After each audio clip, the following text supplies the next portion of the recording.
നീണ്ട പീലിവാലും കുഞ്ഞു കണ്ണുകളും ഇമ്പമോടെ മൂളിപ്പാട്ടുമായി ആശ പോലെ നീളും മീശയുള്ളവൻ ആരുമേ കുരുന്നേ ചാരി വന്നു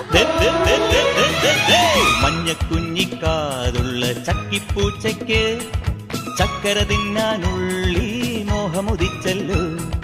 പമ്മി പമ്മി പാഞ്ഞിട്ടും പാവം നിന്നിട്ടും ഇത്തിരിയോളം ചക്കര കിട്ടിയില്ല.